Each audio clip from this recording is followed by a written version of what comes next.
There you go. Me? Secretary. I'll do the roll. S.O. R. Sherman, Present. D. Robotsky, Brett's here. J. Oliva, Here. W. Butler, Here. A. Sadler, Here.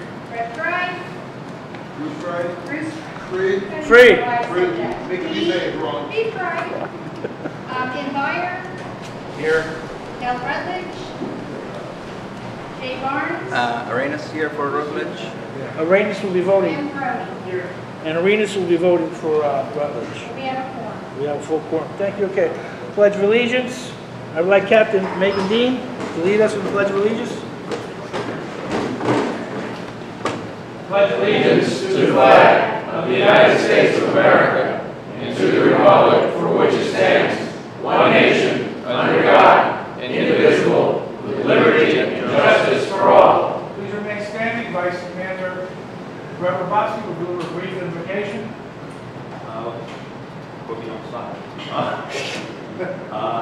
just want to give our honor to all those men and women who are serving in our armed forces away from their families and wishing them well and congratulating them to be funded again for the next few months. Amen.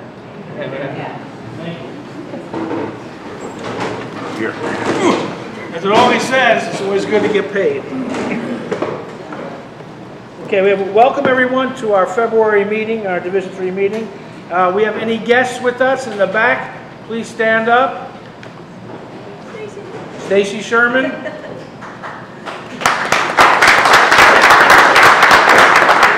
She's the first lady of this.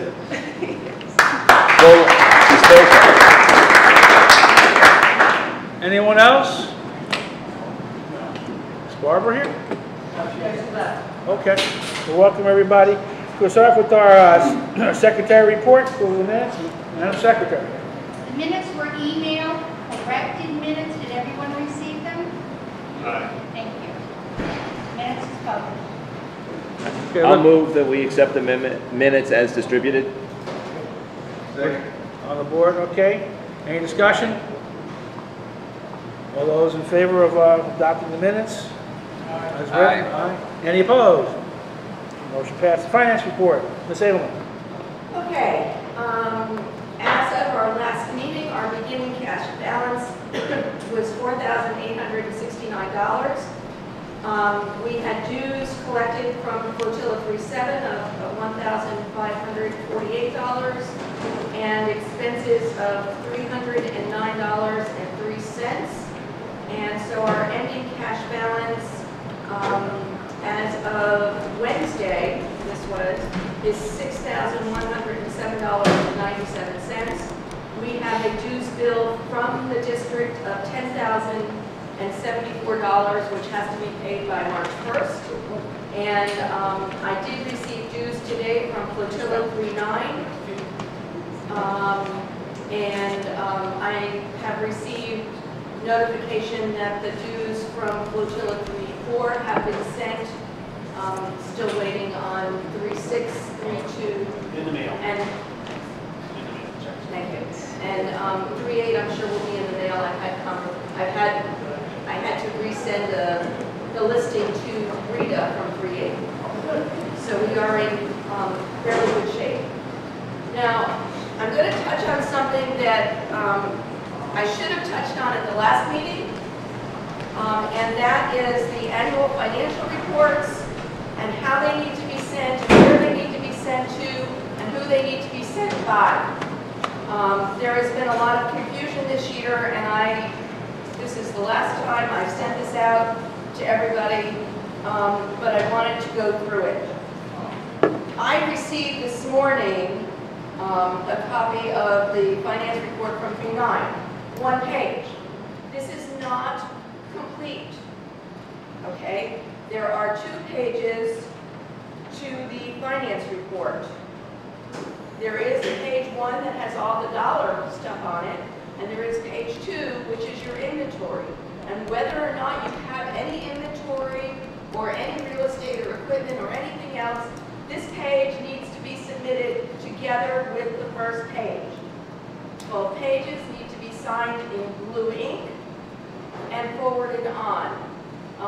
And they need to be signed by the officer from 2018 and the officer from 2019, which can be the same person, and the flotilla commander for each one. The second, the unit inventory report, needs to be signed by your materials person, both the person from 2018 and the person from 2019. And if it is the same person, it has to be signed in both spots. Okay? And again, it has to be signed in blue ink. Now, I did send out this financial reporting requirements to everyone via email. I'm going to hand it out to all the flotillas again today.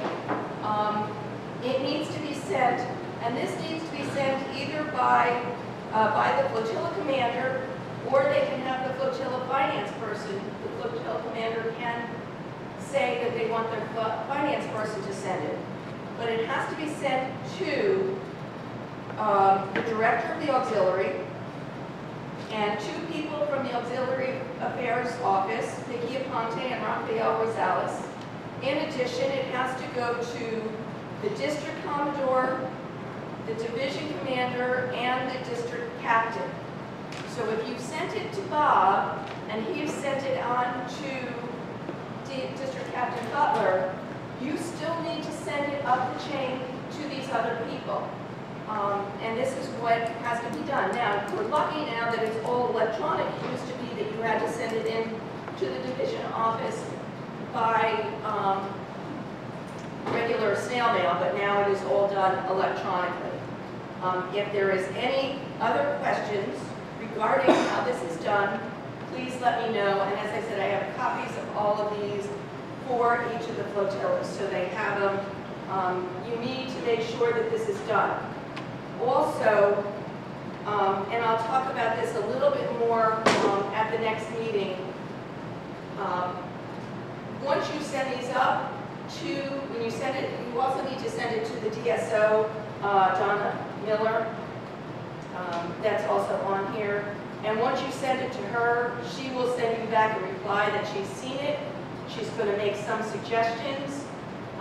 One of the things that I got back from her, and she didn't know that we did it, is that you need to be careful where you spend money for social activities. And you need to remember that that money for social activities cannot come out of any money that has been earned by the flotilla for PE. It can only come out of your dues.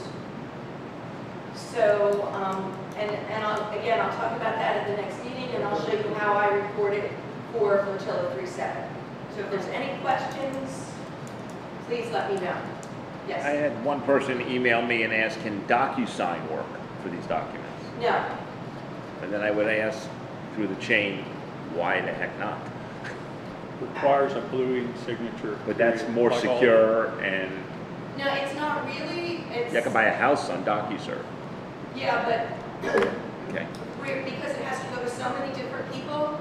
It timestamps everything, who's looked at it. So I just would question that they give consideration to more to Yeah, I current mean, technology.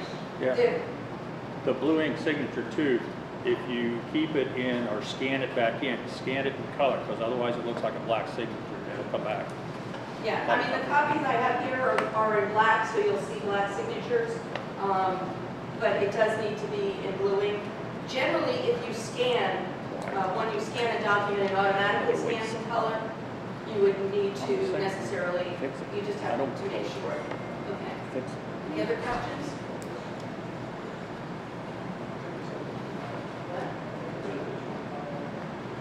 Any flotilla commanders need forms? Motion to accept Gail's report.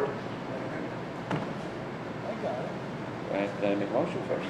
First, motion? You have the motion. I didn't make the motion. Somebody has to second it, then we get discussion. Yes. All right. Any discussion on the motion? All those in favor? Aye. Thank you. Thank you very much. Gail will be here for anyone that has questions on the submittal chain of the financial forms. There was some confusion, so thank you very much. Everyone should be straight now. So from this point on, we could be on time with the financial reporting. And I understand with the shutdown that there were some flotillas that had some issues, getting rolling again, but that's okay. But now everybody knows, hopefully, what needs to be done. Yes, Kim? Now, I was going to say, you can do it all in one email. Just put all the email addresses into the one email and send it all in one shot. Thank you. So it gets to everybody. Okay. And I see our CO, Lieutenant Wallen, and our XO, Lieutenant Hutchison are here. Thank you very much for your courtesy, having us at the station as your guests. We always appreciate being here and being with you. So thank you very much.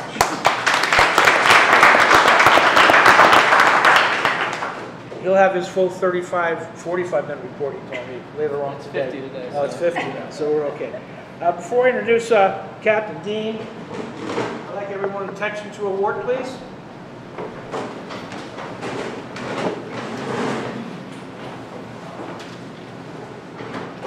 This has been a pretty well-kept secret, so I'm very happy with that.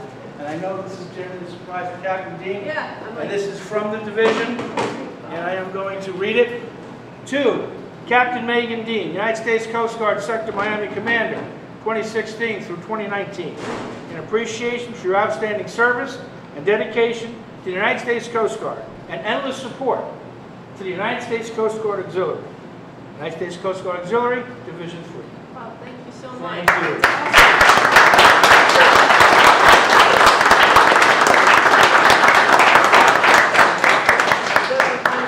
This office and the next one, so thanks. Thank you. Is that my cue? Yes. All right. You're right. I'm going to first one sign. Oh, here you are. I'm going to pass this around. People can sign it for Captain Dean. Please be very careful in handling it. It's brand new. I haven't even looked at it through the plastic yet, so it's the first time. Beautiful. Thank And you. no, there are no typos. Thank you very much. Captain Here Dean. for Bob. So,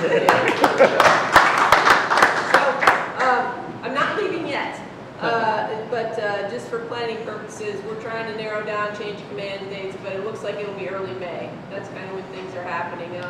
I'm relieving an Admiral Select, so his timeline's a little more advanced than others, so I'm having to make sure I get out to Seattle in time to relieve him at McPherson. But as we gave thanks for in the invocation, we did get an FY19 Homeland Security funding bill. I don't know if anybody else watched the President's press conference yesterday afternoon. So thank goodness no more CRs, hopefully, until next year.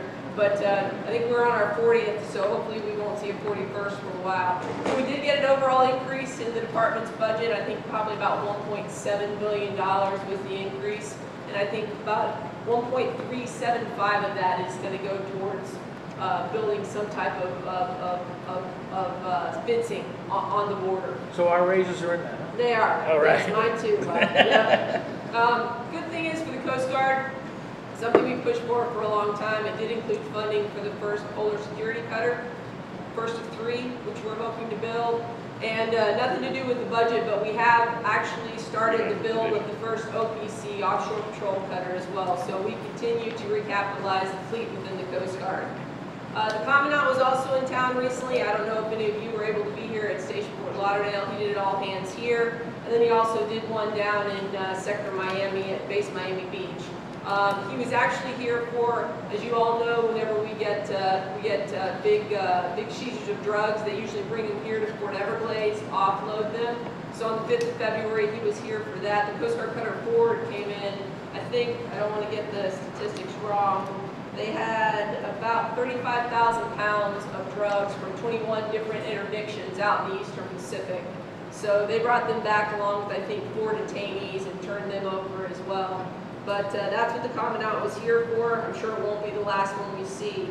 Like I said, he held in all hands here as well, and some of the things he talked about, it was very interesting to hear kind of his perspective. Obviously, it was kind of his post-shutdown tour to kind of get a sense of where everybody was. And he told us on the 25th of January, which is when they finally decided to open up the government, he was basically on his way to the Pentagon to talk with his counterpart about putting the Coast Guard under the Navy, to see if we could get funded. So they were kind of to that point. So thankfully, they did open the government, and we did not have to take those steps. A couple of other things he talked about. Yes, while we continue to try and recapitalize our fleet, that will be kind of where the money goes currently.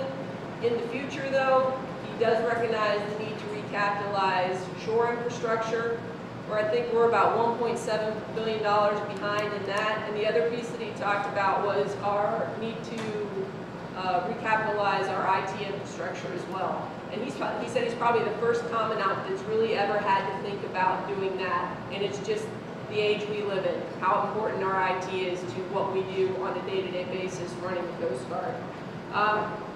Last thing, and I think this was probably the thing that perked everybody's ears up the most was, and I'm assuming he signed it because he said he was going to sign it when he got back to his office, was they're coming out and he has approved a heavy weather, a hot weather ODU.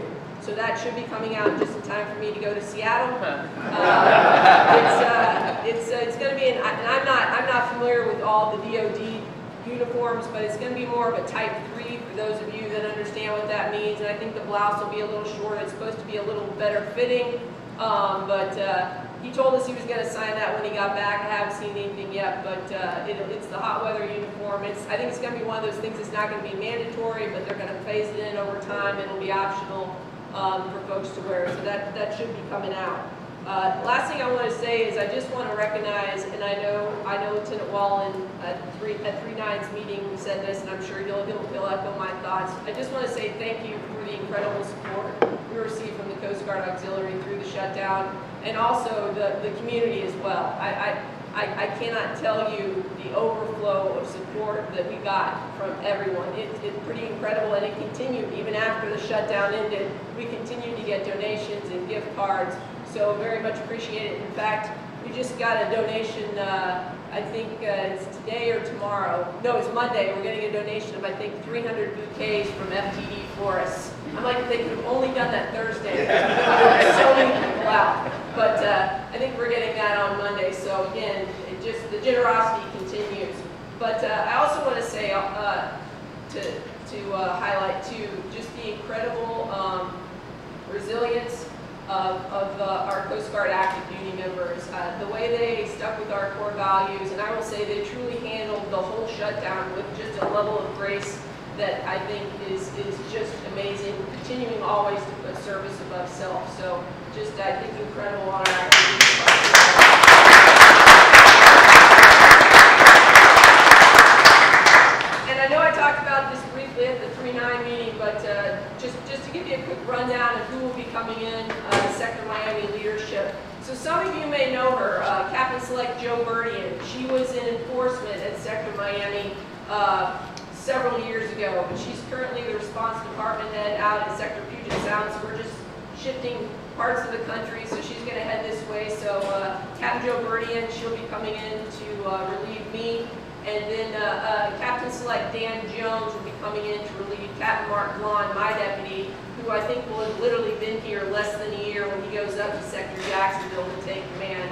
And Captain Jones is coming in. He's currently at NORTHCOM in Colorado. But his background, he's a deployable special forces, and he was also definite sector time. He was response up in Sector Buffalo. Granted, Sector Miami is going to look a little bit different to him. And for those of you that know Commander Alexak, he's also leaving Jason Alexak. He's going to go up to be the school chief of our Officer Candidate School, which is a great job for him. He lives, eats, and breathes training. That's what he does in his other life. So he's headed up to New London, Connecticut to do that. And Commander Rick Tatar will be coming in to take his place. And then if you all know Captain Select Brad Clare, he's going up to Coast Guard headquarters. And Commander Jose Perez will be coming down to Coast Guard headquarters to take over from them. There's a lot more people coming and going that I'm sure you guys will get word of where they're going. But big turnover at Sector Miami this summer, but all great people coming in. And I'm sure they'll continue to support you all in the manner you deserve, because you all definitely do a great job supporting your active duty. So with that, I'll sit down and be quiet, but I also want to say thank you to Lieutenant Wallen for his great hospitality. We had to cancel the COIC conference for Sector Miami in February because of the shutdown. It was in January because of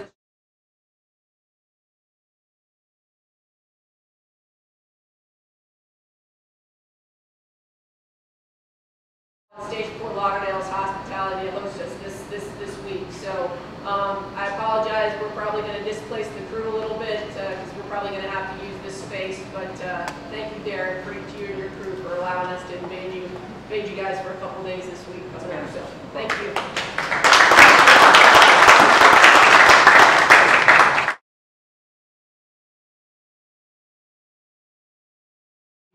And I want to add to what you said. The mark of a good leader is one who inspires others. And I got that from Hamlet. And she inspired me to go to Hamlet. And just when she told me about going to New London, the Coast Guard Academy, how wonderful it was, sparked the fire in me to go. And it was so worth it. And it was such an enriching experience that we're bringing it here this year in April to our division. So basically, she inspired, Captain D inspired me. I went to that class, and hopefully we can inspire others. But that's the true tradition, I think, and the mark of an excellent leader. So thank you, Captain D.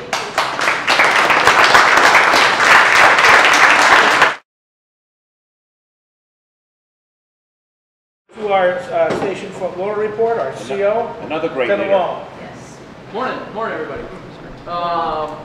Real quick, just to Get to our 7 people watching. Yeah, right. Not a problem, Captain. You know, I specifically took some leave this week, so I wouldn't have to. So I'll be skiing in Tahoe while everyone crashes our place. So and the stash is gone. The stash is gone. Thank God. I can go pick up my kids at school now. I can, go to the supermarket without getting weird looks. So things are good.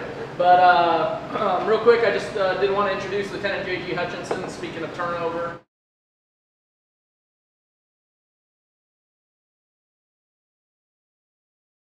Was able to take the opportunity to go to Station Grand Isle, Louisiana, take the CO job over there. That was a critical fill, and OPM identified him to go take that job. So he took that opportunity. We were kind of in a rough spot seeing him go, and we were gapped for a little bit. But we were able to work out a deal with Sector Key West, and Lieutenant J.G. Hutchinson came up from Sector Key West. He was down in the command center down there. And many of you probably know him already. He looks familiar because he was previously a BM1 here at the station before he went to OCS. So intimately familiar with the station. He was training petty officer, super high flyer. We're excited to have him. And we actually just talked to the detailer this week and learned that we'll have him permanently now. He's going to be taking the job permanently. So super excited to have him.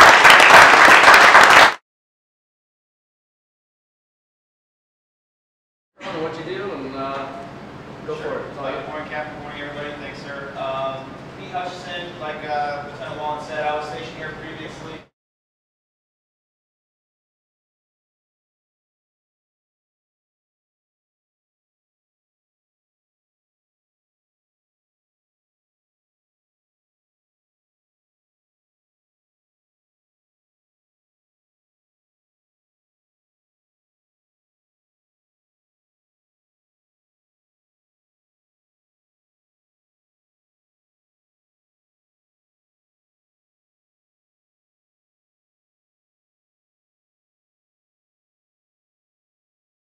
Ground running. We, like I said, I'm leaving them alone this coming week for the CO conference. We'll be nice. I appreciate that. Kevin. Appreciate that. We got a clear inspection next week that he's gonna roll with and everything. So, hold him to the fire right away. But have no concerns. So, on top of that, again, echo what Cap said about just your guys' support and motivation throughout the shutdown and afterwards. The gift cards and the bringing in food and just wanting to be here and wanting to see what you guys could do. I was getting emails every day. Hey, when can we come get underway? When can we come help out the station? What can we do? It was amazing, and not just as auxiliary, but as private citizens as well. Just the concern and the support that you guys provided for the station. The guys were overwhelmed with support, so really appreciate it. I can't thank you guys enough. It was almost hard to it was coming from all angles. It was almost a full-time job with all the support we were getting from the community and from yourselves. So thank you very much. It was very much appreciated, and we are very, very grateful. And I just can't say thank you enough. Everyone has been asking me, how can we say thank you? What can we do for everyone? And we'll figure that out. But just thank you from us to you guys. Thank you for what you guys did and continue to do. Immediately after the shutdown, We ran through our RFO inspection, and we had facilities here to help assist as our STAR standby crew, so we could put all available people towards the RFO. And we had a great RFO. It was outstanding. Minimal gigs on the RFO. Just a great inspection. You know, we got great feedback from sector and everything like that. So thank you again for showing up right afterwards and being ready to go. Final thing I have, I just want to recognize Mr. Etheridge. He came by to help out for the Four Chaplains ceremony that we had here with the VFW. They do it every year, and they recognize and they have a ceremony and things like that. Ceremony is mainly, there's obviously with the VFW, it's a lot of an older crowd. Afterwards, we had a gentleman, he was around 80 years old. He was walking up the front steps, he tripped and fell, kind of did a face plant right into the cement. His finger was pointing the other way. He was bleeding extensively from his face and arms and things like that. Me and Mr. Etheridge were kind of on scene right away. We brought him inside. Mr. Etheridge, I didn't know it at the time, but he was previously an EMT, so it was perfect. I was in my trop, so I was trying not to get bloody. And well, I was like, oh my gosh, what are we going to do? So he took the command right away, took control of the situation, patched them all up. We actually had Hollywood Fire Department come out and take care over for him. They actually had to transport him because he did have a history of blood thinners and things like that, and they wanted to make sure he was going to be okay. But I mean, when they looked at him, he was all patched up. He had splints on. He had everything was good to go. And they're like, all right, well, we don't have to do anything. So you know, just another example of what you guys can provide. And Mr. Etheridge, really appreciate your just being Johnny on the spot and rolling through that. And my crew showed up and they were trying to assist, but he had it all under control. So just another example of what you guys do. It's amazing. Every one of you has something to bring to the table, and we really appreciate it. So again, thank you. Appreciate it.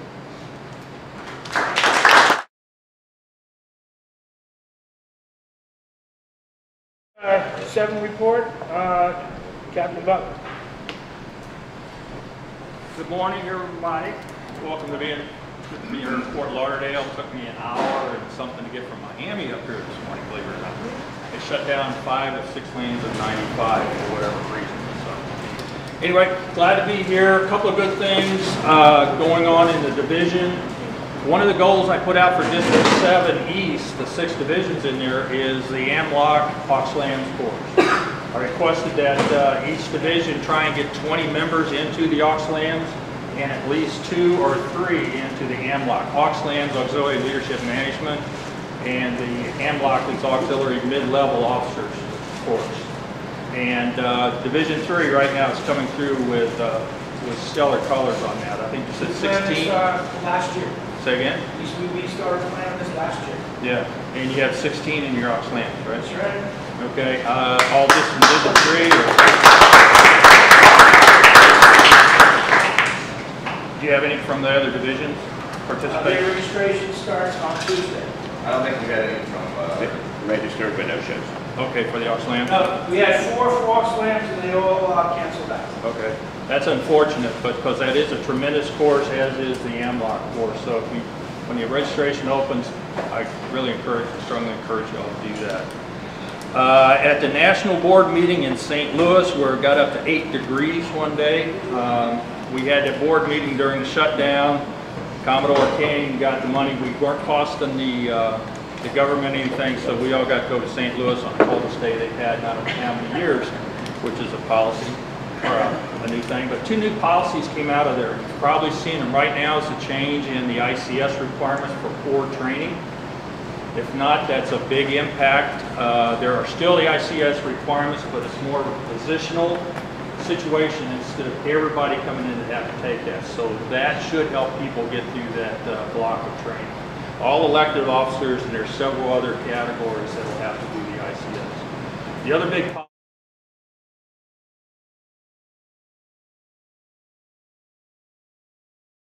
going on right now, I'm not sure where the actual course is.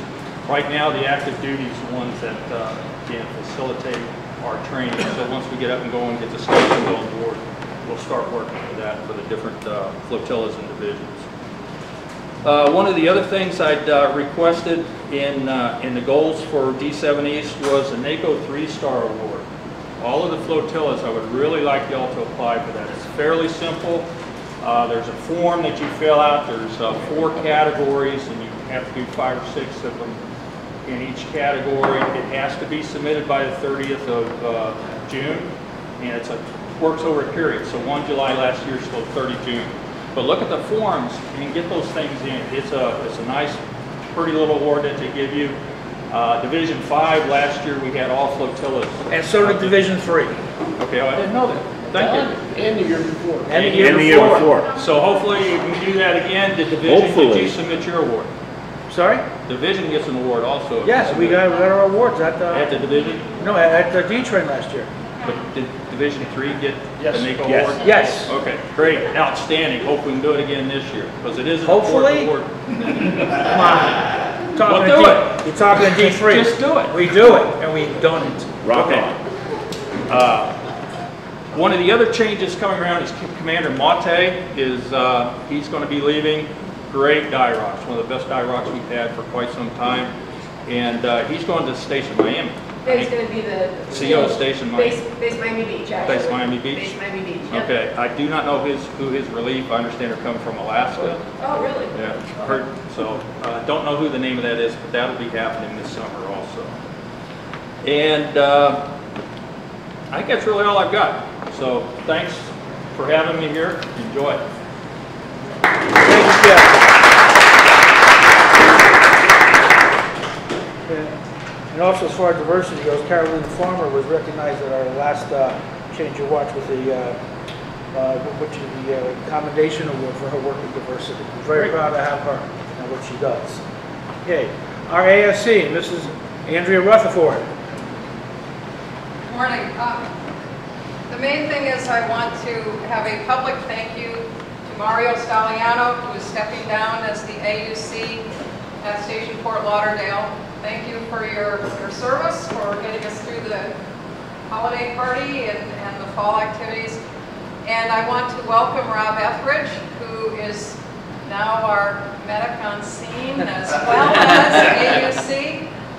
He was taking over at Station Fort Lauderdale and will be a great support for us. I also want to add on to what Tom said about the risk management course. The online course that is something that only has to be taken once, but it is required for, I wrote it down here, if you look on your new training management reports, you'll see an added column for the risk management online course for instructors, watchstanders, CPR providers, air and surface operations, PA specialists, and ATON verifiers. So this is a course that you just really ask all of your members to take. It's 90 minutes online and you're done. So please encourage all your members to get that done early in the year. Yeah, we visited, Brett and I visited all the flotillas and after the shutdown when we were permitted to, and weren't permitted to, then we went. We went to every flotilla meeting to tell them about the changes. We had several members out. I know Flotilla 39 is just about at 100%. The rest of the flotillas are about 70% right now. Right. They often said, to do anything, you've got to have that core training. Absolutely, the risk management. Thank you. That's You're it. welcome. Thank you, Andrew. Okay, basically, in my report, first thing will be the discussion and consideration, the Division Standing Rules Report adoption. Everybody on the board got the report from the Standing Rules Committee. Any questions about that report? Okay, everyone saw what they recommended. Yes, I Brett? have to find it. It was 6.7. I remember I had in that. Article what? Article 6? It was, There is no 6. It's Article it 5. was 8.7. Oh, 8.7. What page? 7 of 10 of our standing rules. Go ahead. It talks about how much money can be authorized without a vote of the board, Oh, yeah, that's about 200. Yeah. and it's currently set at $200. Well, we have to have a motion first to... No, well, we're discussing it, so you presented it, wasn't it? It was mailed out to Yeah, it was everyone? presented, yeah, we're So that discussing. you don't need a motion? Okay, go ahead. Okay, we can have to vote on it as a motion. But I was going to offer that I thought that number was a little low in today's day and age, having to deal with things and people not being here. I realize we're going to hopefully approve telecommunication. But I think that number should be a little bit higher than $200.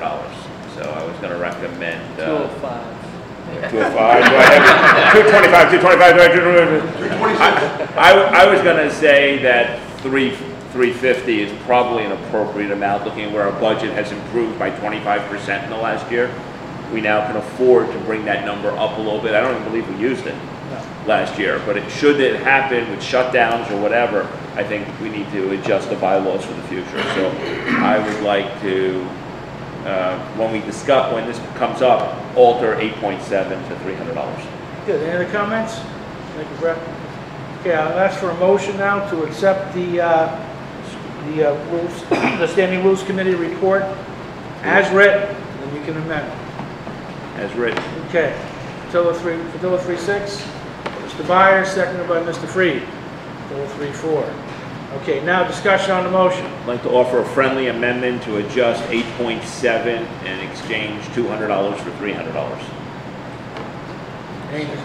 That is a second. So discussion on the amendment. Any discussion on the amendment? Okay. Now let's vote on the motion. The amendment itself. All those in favor for of the amendment offered by Mr. Byers, second by Mr. Freed, increase it from $200 to $300, signify by saying aye. Aye. Opposed? Okay, now we'll have a discussion on the motion. Any discussion on the motion as amended? The entire set of standing rules? Okay, I'll call for a vote on the motion. All those in favor of the motion as amended, signify by raising their hands and by saying aye. Aye. Any opposed? Okay, I want to thank the Standing Rules Committee for your work. Andrea, thank you for chairing that committee. Thank you so much for doing that. That's like our bylaws, our constitution, whatever, so we'll sign and get up the chain as soon as possible. Thank you very much. Okay, I'm going to go a little out of order here. I'm going to go to the change of watch presentation before we get into the fellowships. Basically, everybody talked, we all listened.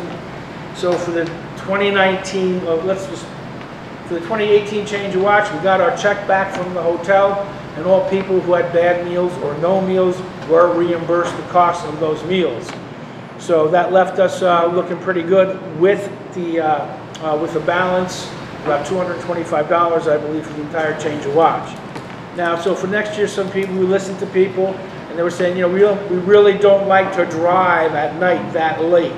So went back to the hotel and we negotiated. I want to thank Mark for helping me out on this. We negotiated really hard and we got him a brunch on December 8th at the Heron Bay Marriott, starting from 10 to 1. It's your typical brunch, but the things that stand out that we negotiate differently is one, the hot coffee and beverages will stay open until 12:30. The omelet station will be open for at least 1 hour, or the chance for everybody to get through, and the rest of the buffet will be open till 11:30. So everybody will have enough chance to get their food, and we'll be in the bigger room because we had over 100 people last year for the first time ever. This year, hopefully we'll hit 130 people. And we will have the buffet set up in the room, not in the hallway. So if you remember that hotel, there were 2 ballrooms. The first one we were in was the small one, the other one was the big one. So we're going to have at least 2/3, 6,000 square feet of the 9,000 square foot ballroom. Their cost to us was $29.76 a person, all in. I did talk to them, I will talk to them before we sign the contract. We have the force majeure in there, so in case of a shutdown or things beyond our control, that we won't be responsible for anything. So, based on that, our cost is about $30 per person. We're recommending charging $32 a person. Where does that $2 go, Bob? Real easy, to the 6 guests that we always have. Okay, the 6 guests. Basically, we're going to run this hopefully within $100 either way. Hopefully make some money with the, maybe I came with the 50-50 that Mr. Corbett asked everybody to put in money for it. So that helped us out a lot last year. So basically, I'll bring that up now to the board so I'll entertain a motion and discussion on the motion. Before we do that, okay, let's do that first. Looking for a motion to accept. I'll move we accept it as, and then I want to amend it. But For discussion, I'm going to Okay, motion that good. we accept it. I second. By Brett, seconded by, well, he was first, Mr. Byers was first. Basically, no. Hold on, before we amend it. Any discussion from the membership on it? Not the board, membership? Or yes? Okay, I'm going to close discussion on the I'm going to close discussion on the guest. Oh, I'm going to hit you with it. All right. Now look for amendments. Easy. There you go. Go ahead, Brett. I hate to be the one who keeps bringing up the money side of this, but we're budgeted to lose money if this goes at $32. It seems ridiculous to budget anything at a loss. I think we need to bring the cost up to $36. And should we have extra money, we do something. I can't imagine it makes a difference. I don't know if tax is included in this other thing. It's all in. There's no taxes, the service charge, everything else. We had money on the Eventbrite that we had to pay a couple bucks last time to do. And this time we're not paying, but let us get this out Yeah. before it's a debate. We're going to make an amendment to the motion, make the amendment. Okay, I make an amendment that we raise the price to $36. Looking for a second on the amendment. Hold on. I got a motion, looking for a second on the amendment. But the amendment is to raise the price, $32 to $36. Need a second? He did. Okay. Now we'll have discussion on the amendment to the board. I think Brett is right, because... Let's just stop right there. Motion to adjourn the meeting. You don't need that often. No, there are additional costs. We will open it up to be on Eventbrite if people want to pay. No. Okay. No, hold on. Let me just get out. Decorations. Everyone just, Let me finish what I'm saying. no, we're not going to go on Eventbrite though. Okay. But if people want to pay by credit card, we have to allow them the Right, opportunity to and do they that. will pay the extra fees themselves. Okay, all right, that's fine. But aside from that, we have additional costs for the table favors. That's included. No, it's not included. Yeah, it is. I had costs from Cindy, I had costs from Carlos. We are now flat on the COW from last year. And I didn't bring that up in my report. We have made no money, it was flat. So having the extra money allows us to have the table. The reason I put down $32, I recommend $32, is because several members came to me and said, I can't afford this. This is too much money. And that was $50 a person. But So, the difference between 32 and 36 or 35. I was responding to the members' request. I said 32. If you all want to charge more, that's fine. I don't think it's needed because of our treasury. It's up to the board. Absolutely. I'm just voicing my opinion as You were great when you said you agree with Brett. because I'm always very conservative with money. Right. And now we have 25% more in our account than we did last year when we started because of our conservative approach. But, okay, there it is. If you want to go to 36, go to 36. I'm not going to vote for that. I think that basically... That's bias from the chair. Out of order. Pass the gavel. Now I can say it. Because we're in such good shape financially, that we really worked hard, this is something that's going back to the members. Okay? $100 is not going to hurt us. Last year, yes. This year, no. Basically, if we can in any way return dollars and via services to the members.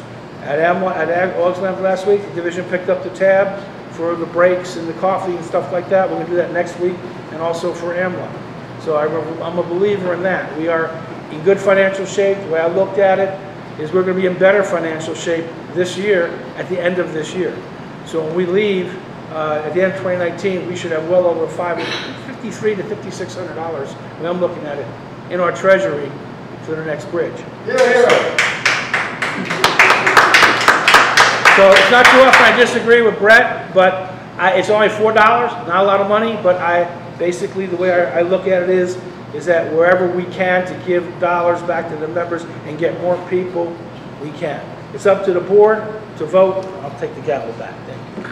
Thank you. You can't say how you're going to vote. I did. I know, but that's inappropriate. So we cut that out, Carlos. You can vote. He's out there.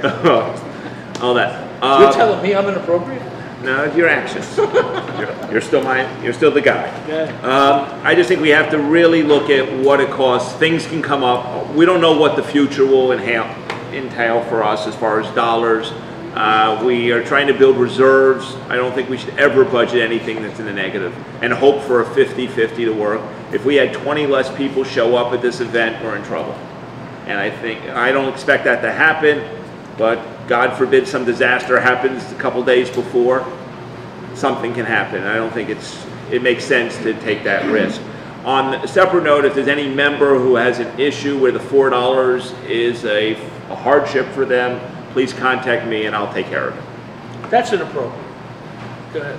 That's personal. I said I'll take care of it. I didn't say I'd pay it. That would be inappropriate. I said I'd take care of it. Hold on. One at a time. The chair will recognize Mr. Brody. Brett, I don't think it's an issue of 4 hours. I think it's the issue of people that bring 4 or 5 people to family to this. And that's what becomes an issue. Then we make money. It comes to require several partners. So I think the $32 where he has it, being in the financial position that we worked so hard to do for the last year, that I think he's right. You know, I understand your point, I understand his too. I think at this point, giving something back to all the observers that worked so hard to get where we are is probably a more advantageous way for us to get more people to come. I think you're going to see a big difference for people coming in with 2 or 3 people and $70 versus $64. I don't see it. Hold on. Mr. Byers? I kind of agree with Gail. How are you going to predict this far in advance for the favors or whatever, that it might not be $1 more or whatever? I mean, 32 to 36 is not. For some people. Okay. It's protection. Okay. That's fine. So I thought Gail's, so that's my opinion. Any more discussion amongst the board? Call the question. Okay, any discussion from the guests? Just remember that that's, he's saving the money for per person, but for couples, it makes it over $70. So that's where the expense comes. It's not the $36 for one person, but because it's a crunch, they're going to bring more in. Because it's going to be in the afternoon rather than night, we may have more guests. So it's $70+ for 2 people, and that's where I think, you have to think of the cost. It's not $36, it's really over $70. I wanted to clarify a little bit the issue with Eventbrite, because so far we have been eating up the Eventbrite cost, and the Eventbrite cost could go as high as close to 9%. That's what they were last year. That is pretty high. That's why I wanted this year. I want to have the event. If people want to sign up for Eventbrite, because there is no menu choices, let people pay that Eventbrite cost up front. Correct. And on top of that, on Eventbrite we can set up a ticket that is paid by check. That doesn't cost a dime. Okay. And if you want to pay by credit card, then you can absorb yourself the cost. So in principle, we could have an Eventbrite free of cost if everybody pays by check. If you want to pay by credit card, you absorb that cost. Plus, if you add that some people want to pay by credit card, you're increasing that to close to $40 per person. So if we keep it, this is my view, if you keep it at 32 plus the cost of credit card processing, that could rise to $35, $36, it will be still on your ballpark. Okay. Thank you, Carlos. I thought, well, there were tickets that were purchased that were never used. I owned it. Marta never came to the change of watch. We would have lost money should she have come. So I'm just saying is I just can't imagine budgeting that razor sharp. Okay, that's fine. Any more discussion on from the board? Okay, I'm going to have a voice vote on this. Okay. First, on the amendment to raise it from $32 to $36 a person. On the amendment. Okay, we're going to vote on that. Secretary, voice vote, please. Roll call vote. R. Sherman? No. D. Robotsky? Yes. J. Oliva? Yes. Debbie Kate Secker? Yes. McBride, Three, well, Jim Meyer, yes. Rutledge, Carlos, No. Jay Barnes, Yes. and Brody. No. 5. Wait, hold on, Mr. Butler. Mr. Butler. W. Butler. I'll abstain. Yeah.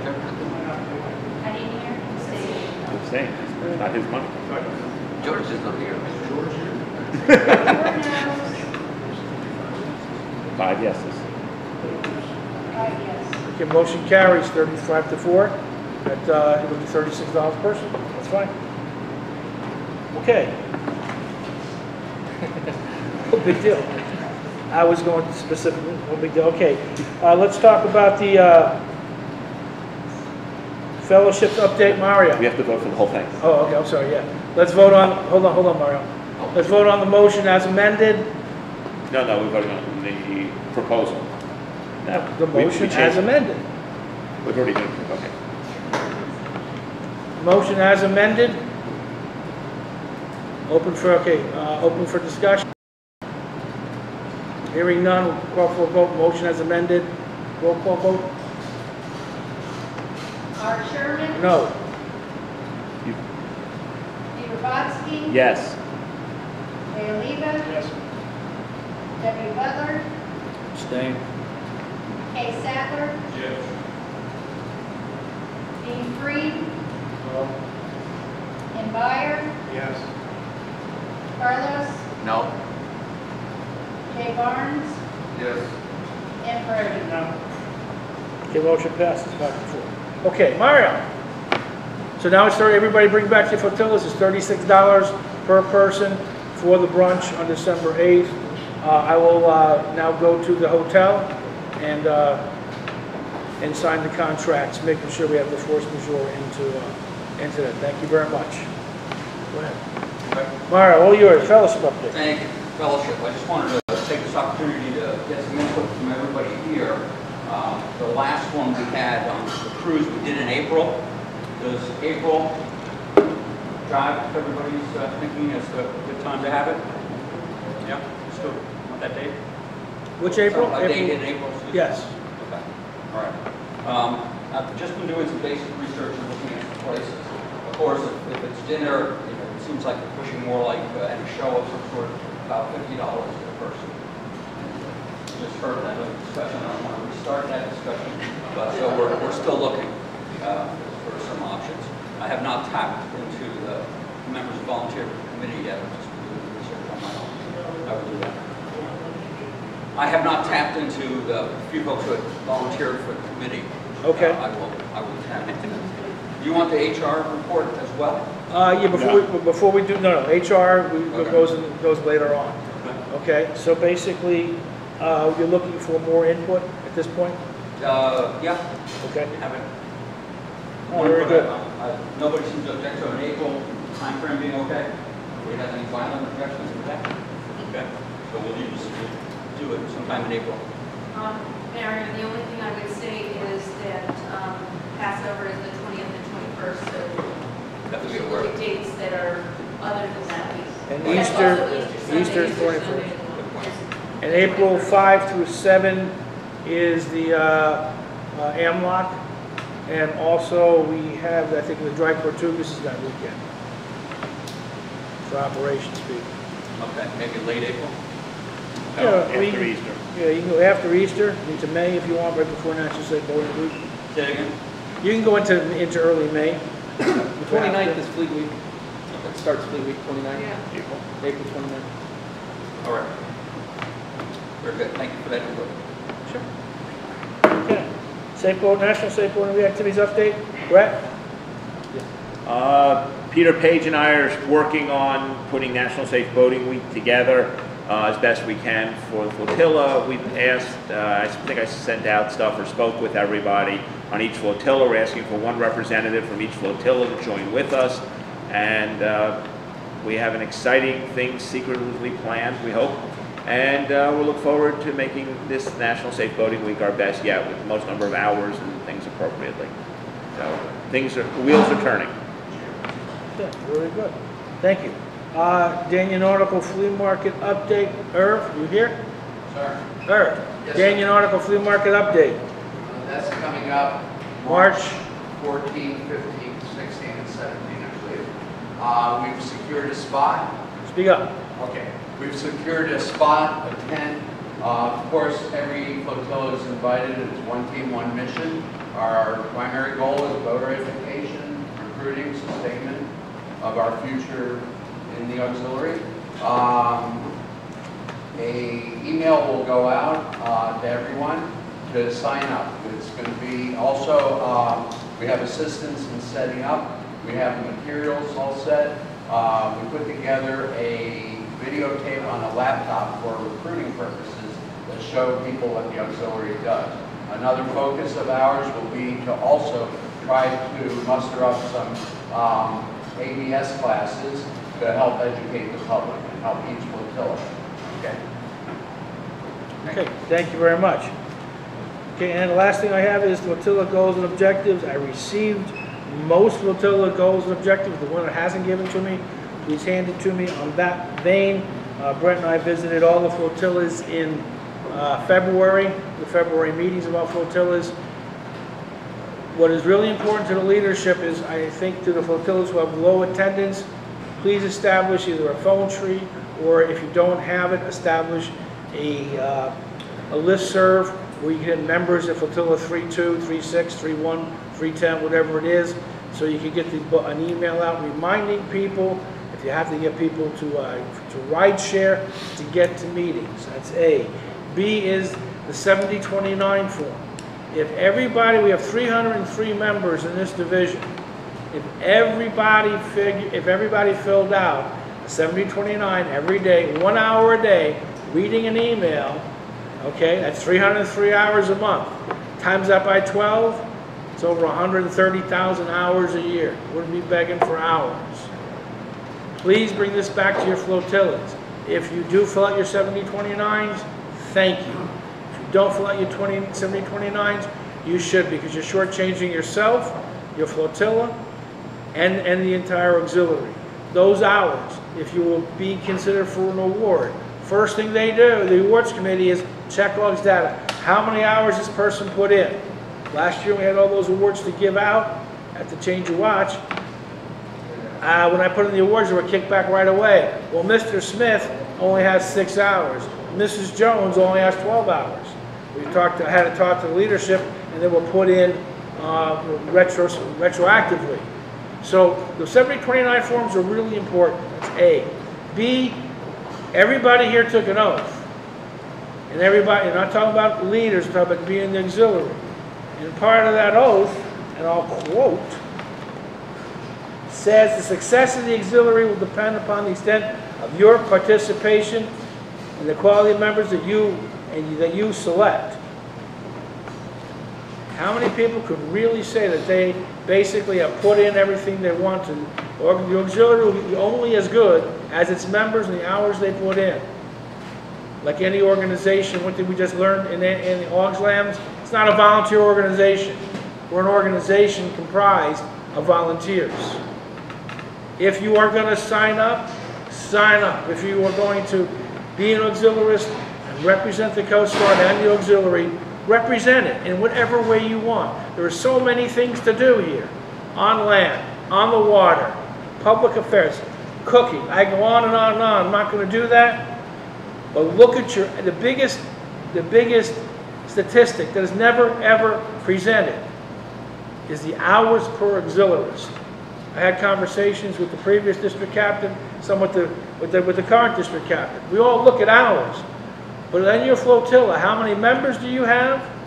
And how many hours do you have? And what's your members per auxiliarist? And I looked up all 5 last year.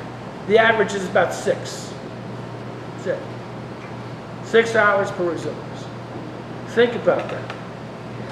Because if you have 30 members and everybody puts in an hour a day, 30 times 30 is how much? 900. 900. There you go. There'll be math involved. We wouldn't have to worry about, we as a division, about 40,000 hours, 45,000 hours. That's what we've been producing. But look at the hours per auxiliaries. And I'm asking for the leadership and the flotilla staff officers, particularly in HR, to look at that. Reach out to the members who aren't there. And then, if they don't want to participate, that's okay. But when it comes time for enrollments and renewing memberships and renewing dues, if they don't want to stay, that's okay too. Don't have anyone sign up just for a number. Have people sign up to be dedicated auxiliaries who will contribute to our mission, however they want to. That's the sermon for today. Thank you. Brett, it's all yours. Well, thank you. I'm not going to make fun of you. You're welcome to it. Thank you. I'm happy to be back in town. I've kind of really taken a vision of what we really need to do, kind of 20, 30,000 feet. I see this division as we need a bunch of 40-year-old people with boats. I think that will change a lot of our issues, our problems. I've set up calling things with all the SO officers and the flotilla commanders or vice commanders who wanted to, and a little less than 50% willing to participate. But for those who I spent a half hour, 45 minutes speaking with, we have an incredible group of passionate individuals who are relatively ready to move the continuum forward. And I think we're pretty close to making that happen. I do realize that we have crew issues, we have boat issues, but I think a lot of this can be solved by recruiting the right people. And I think we go to these events, we go to these, parades, everything we do should be going with a single mission, a focus. I hate to say a mission statement, because we already have one, but we need to look for 40-year-old people who have boats and try to convince them and show them the reason we've all gotten involved. And I'd like to, when we get to some of the other reports in a minute, we're gonna try to discuss how we're gonna make the PEs and the PA events generate the people we're looking for. We're seeing people who have boats. We go to the Dania Flea Market, 1,000 people who have boats there. The idea that we can't get 2 or 3 to join with us. The idea that we could, I spent 7 months living in Baltimore. I went on a couple patrols with some of the boats out there.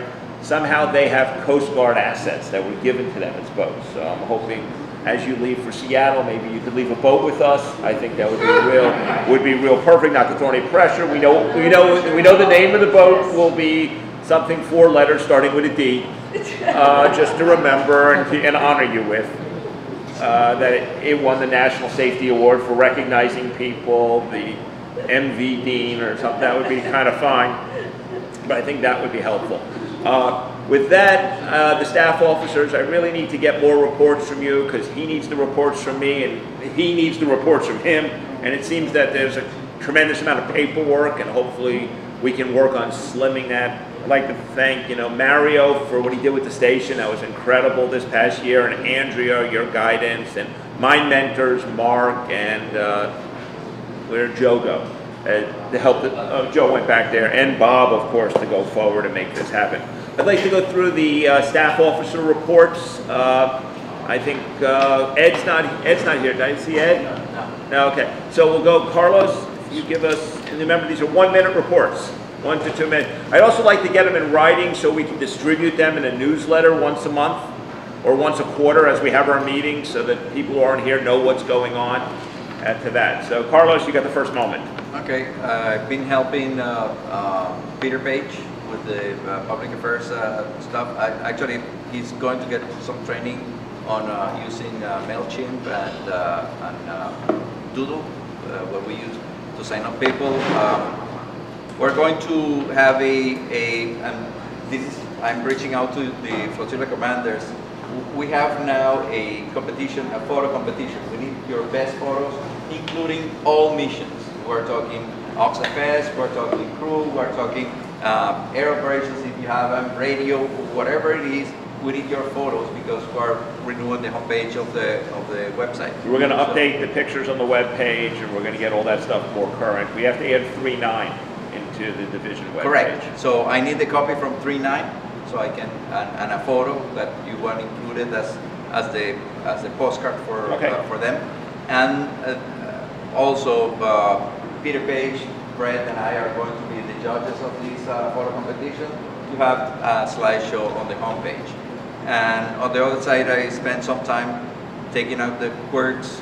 We were having audio feedback on the, actually it was an echo on the webcast.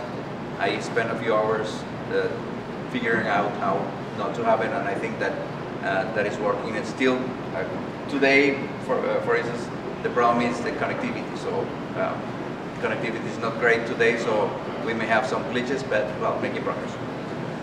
Thank you, Carlos, and happy birthday. Thank you. All that stuff. Carolina's not here. Mario for HR. Yes, everybody's aware that there's a new procedure for vetting people and bringing them on board. I want to report that we had 2 reports, one for January and one for February. We've got 6 people on board in January and 7 people on board in February, which is a lot quicker than we normally get people on board. So it seems to be working. We still have some members that have, we have one that have not been vetted, been around for a long time. We have one in 3-6 that's pushing over 5 years. I'm trying to follow that back up. I had no luck following it up last year. There apparently is a report out there of about 300 people that have been vetted. And I've got a call into Angela Palmiro, this person I report to see if we can track down those individuals. I think we have a few until I have to resurrect my list. So that has not been resolved. The new people are coming through real quickly. Folks that were in limbo, as far as I can tell, are still in limbo. We'll be working that issue.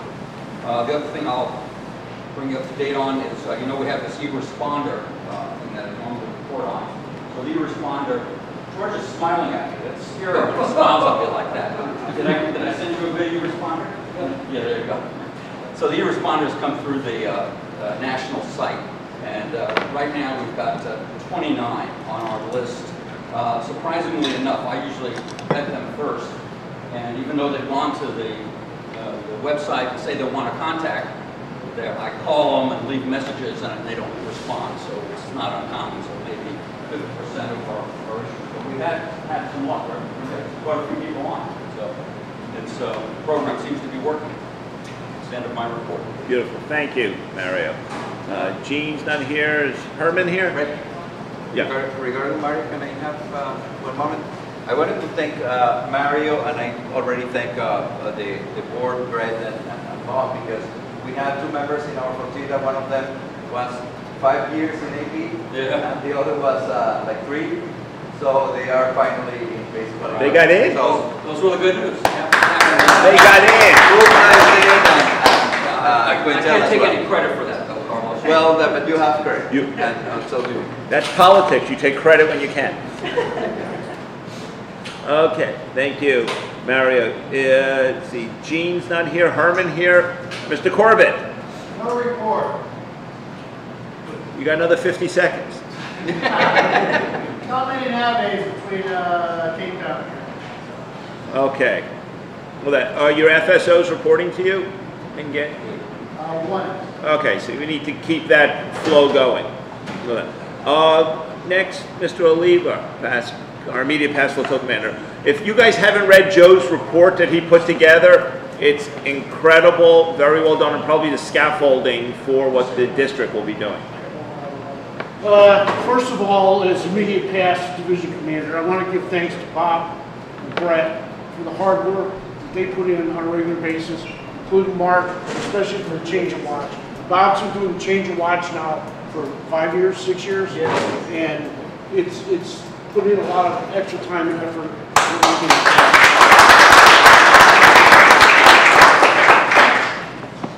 Okay, back in January, I sent out to all the elected officers and staff officers a training guideline. It was a draft. I'm still working on putting the final touches on it, a few more edits, and you'll receive a copy of this again, okay? What this is for, it's not meant to replace any training documents or any guidelines or any instructions. It's a reference for you as elected officers and as training officers on how to get to some of this training very quickly, okay? The document is full of hyperlinks which will take you directly to the directorate site for the information that you need, okay? Help sites and so on and so forth, including, but not limited to, the most recent changes in the ICS training and the TCT training, okay? Trying to put it all into one spot so that it's easy for everybody to get to, okay? Our biggest issue is not just getting people with boats, but we have to get them through the training program, okay? With that, we just recently completed an AUXCOM class in Flotilla 3-6. I believe 10 people passed that course, okay? 3-6 just started a boat crew training class, okay? There'll be more information coming on that. We're going to need facilities to train on real soon, okay? There's been member training going on at the other flotillas as well, and I appreciate everybody's feedback. I know I've been bugging people for reports, but we got to have the report so I can send the report out to the ADSL, okay? Any questions? If you want to see this, I'll just pass this around, and I'll show you Mario, and there should be a final draft of this coming probably the next week or so. Very nice job. Thank you. Okay. Let's see, a couple aren't here. We'll go to operations, Mr. Brody. Captain, Skipper, we did our first patrol a week ago here, Wednesday at the station, supporting the RFO, and also did Clear Channel that day. We have 2 boats underway today. March 6th at the station, we're covering for the road. We send out emails every time we're doing this, and I understand there are some complaints from the flotilla commanders that these new people don't have the opportunity to get out. Totally incorrect. We have sent out every time we have training here an email, and it's the same people responding. So, flotilla commanders, if you have new people in the crew class, you need to get them down here on the boat so we can get them trained. That's the only way it's going to happen. It's easier to train out at the station. There's more room down here. The docks are easier to work with. And I don't know any other place that has the ability to train this. So we sent out an email this week again. We're probably going to have 2 boats out. We only had 2 people respond. And those 2 people are here. So the only way you're going to get through this is to get out of the boat. Q emissions. I sent out an email, which the OTO responded the same way. You get on a Q emission, all your training has been done. Operations, nav rules, the risk management training, the Guard 2.0, and anything else that's basic you do. If not, you cannot request it. I sent out one thing, and then the OTO sent another one. We get to it as part of the document. So please, if you do not have the risk management and guard done, you cannot go on a boat. So it's up to the coxswains to make sure that people that are taking on the boat, if they do not have the risk management and guard completed, they cannot go on the boat. Mr. Butler, when is the ops seminar?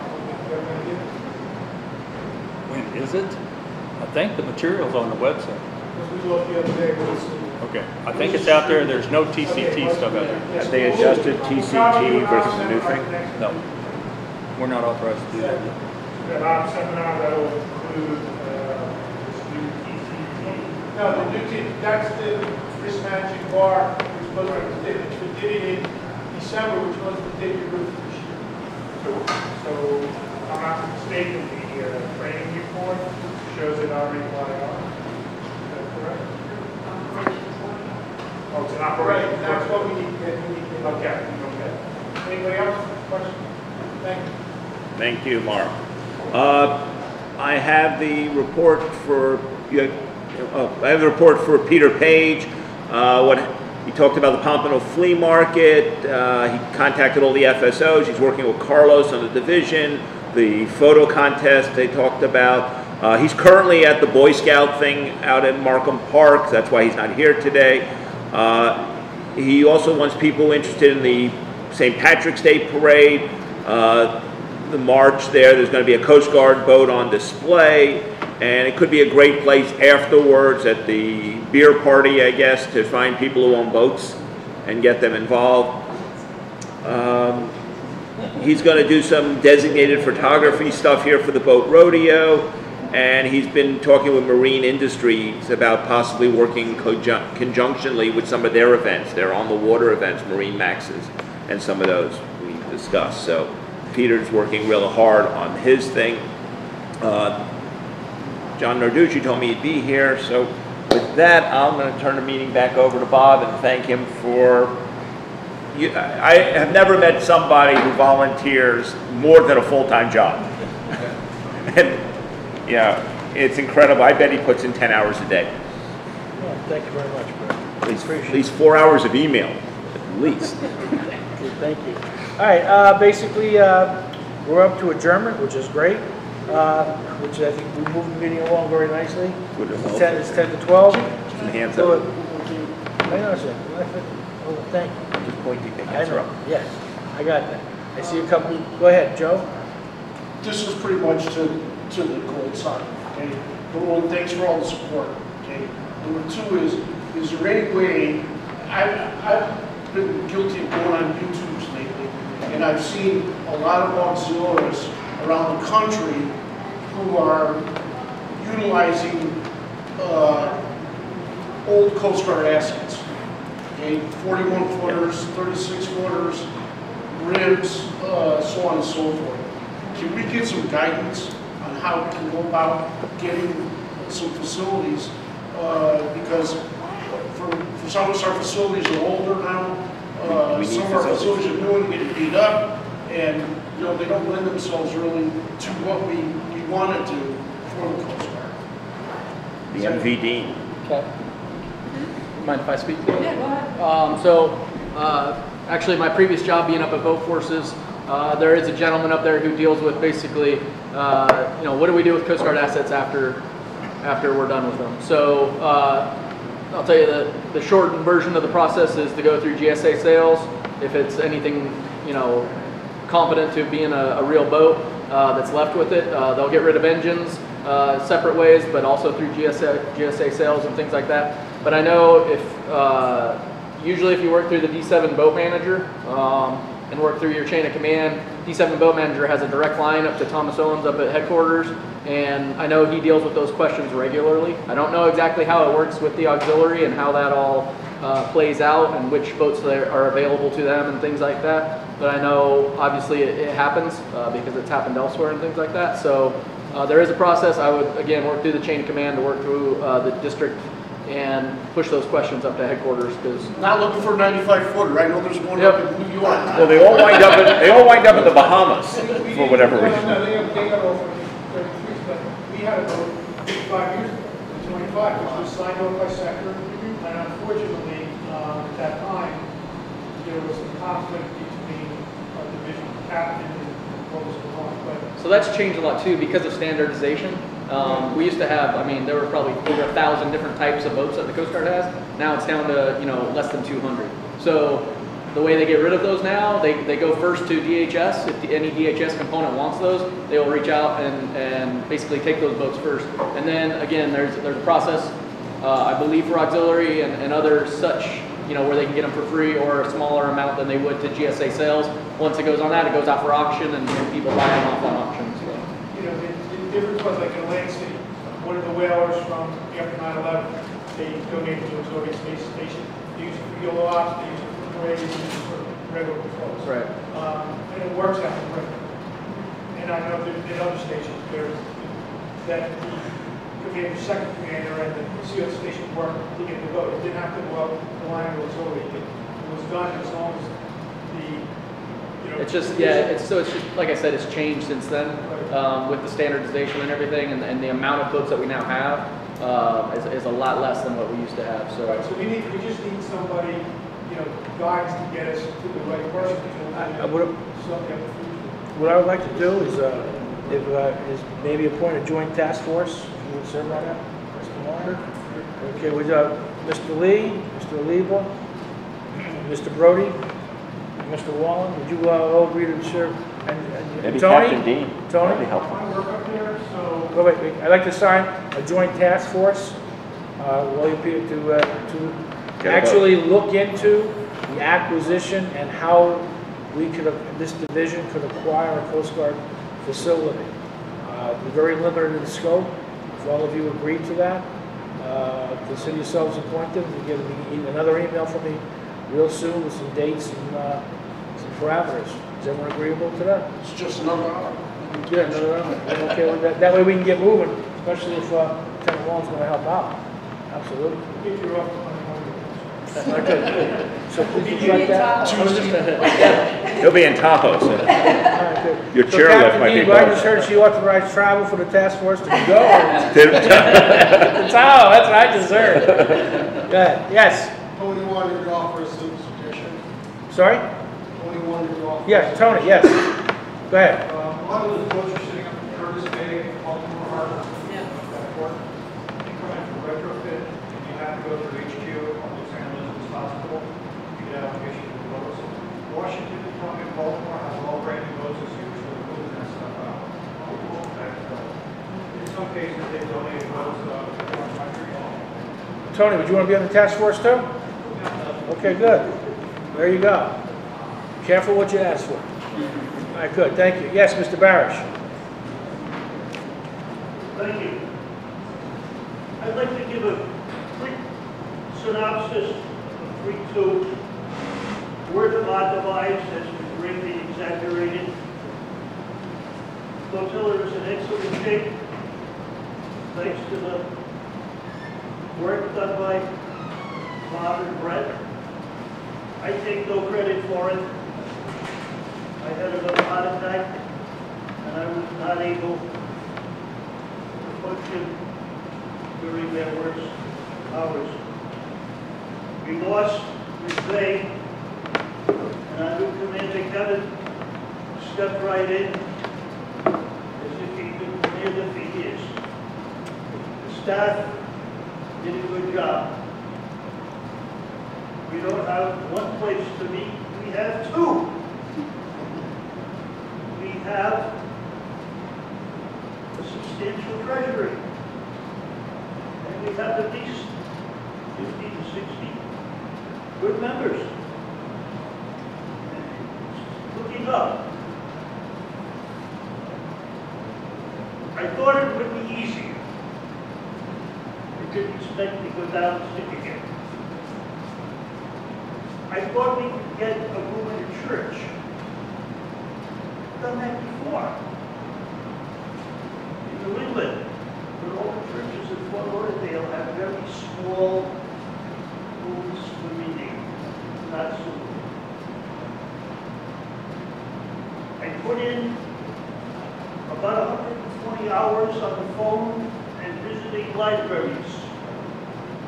To no avail, so we connected with the main library. And things are looking up. Thanks to everybody's help. It's good work. Good. We're going to function. Thank you. Thank you, Mr. Barish. Okay, Mr. Barnes. Regarding, this question is posed to Flotilla 3.2 with regards to the bricks that many people have individually and through units have contributed to. We're wondering where that money has gone to. At the meeting, they said they would be sending out checks within the month. Good. Anything else for the good and welfare? Oh, just for 3.2, I did speak to the president of the HEMAR, and he's going to get to me to see if you guys can actually meet where you used to meet, in the actual hotel, in the convention room, because I think they would like 40 people to show up at their bar afterwards, and there's nobody. It's dead, and I convinced him of that. He goes, that's a good point. Very good. So, well, hopefully we'll know in a week. Very good. And closing thoughts, Captain Dean. No, just thank you all for having me. Always a pleasure. If you confiscate a boat, If I confiscate a boat, that looks like it would work. always working. Okay, our next meeting will be Thursday, 28 March. Flotilla 3.4 will be hosting. That's at 1900 hours on Thursday, 28 March.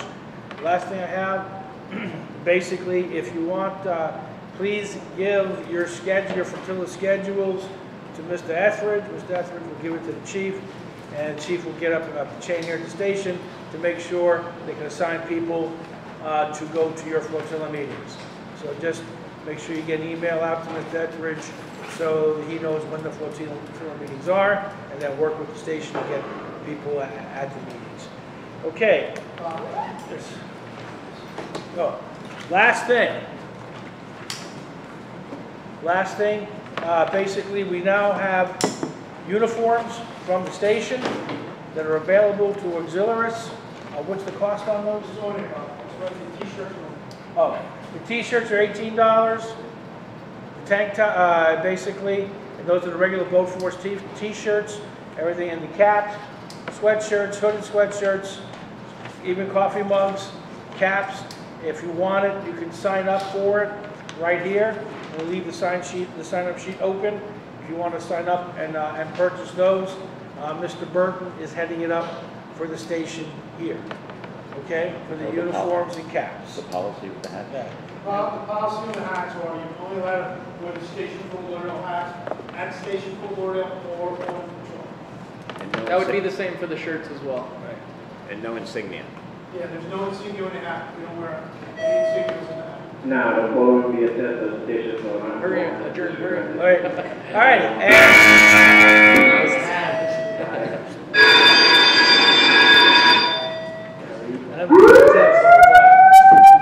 Some people end on a high note.